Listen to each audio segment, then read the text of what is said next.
Magan Shah education society संचालित इमाम उल्लूम उर्दू हायस्कूलच्या अध्यक्षपदी शेख नजीर शेख बुरान यांची तर उपाध्यक्षपदी शेख चांद शेख बुरान यांची बिनविरोध निवड करण्यात आली।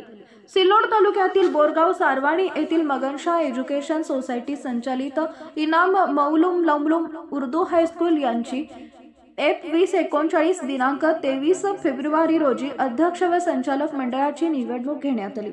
यावेळी सर्वानुमते अध्यक्षपदी शेख नजीर शेख बुरान व उपाध्यक्षपदी शेख चांद शेख बुरान तर सचिवपदी शेख अकील शेख बशीर यांची बिनविरोध निवड करण्यात आली।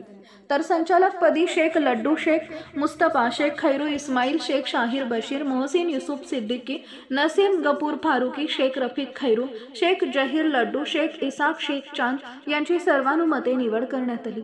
यावेळी निवडणूक अधिकारी म्हणून HS सय्यद यांनी काम पाहिले। या निवडीबद्दल सर्व मान्यवरांचे गावकऱ्यांतर्फे अभिनंदन व सत्कार करण्यात आला। प्रतिनिधी सलीम कुरेशी।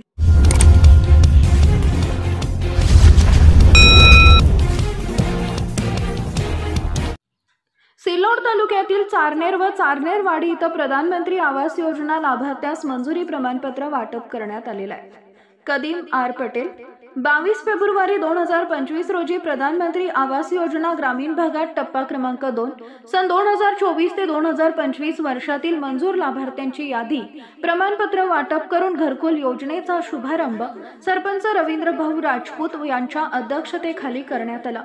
चारनेर व चारनेरवाडी ग्रुप ग्रामपंचायत हद्दीतील प्रधानमंत्री आवास योजनेतील 89 समाविष्ट लाभार्थ्यास प्रमाणपत्र ग्रामपंचायत कार्यालय चारनेर व चारनेरवाडी ग्रुप ग्रामपंचायत चारनेर इथं उपसरपंच सुरेश पाटील अंभोरे, ग्रामसेवक ढेपे निरकक्ष, माजी सरपंच सोनाजी गाडेकर, माजी सरपंच संतोष दांडगे, कर्लक योगेश पाटील अंभोरे, रोजगार सेवक बापूसाहेब देशमुख, पत्रकार कदीम आर पटेल, ग्रामपंचायत सदस्य कैलास दाडगे, जुनेद देशमुख, अकिल पांडे, शिक्षक चाटे, पांडुरंग लेनेकर, उदयसिंह राजपूत, ज्ञानेश्वर भिवसने, माजी उपसरपंच नयूम पटेल, ज्येष्ठ नागरिक पाशू पटेल, साबेर मिया देशमुख, नासिर पटेल, विश्वनाथ भुसारे, भिका होळकर, पंढरीनाथ अंभोरे, नारायण राजपूत, ग्रामपंचायत सिपाई मधुकर तायडे, अंगणवाडी सेविका व मदतनीस यांच्या प्रमुख उपस्थितीत घरकुल मंजुरी प्रमाणपत्र लाभार्थ्यास वाटप करण्यात आले।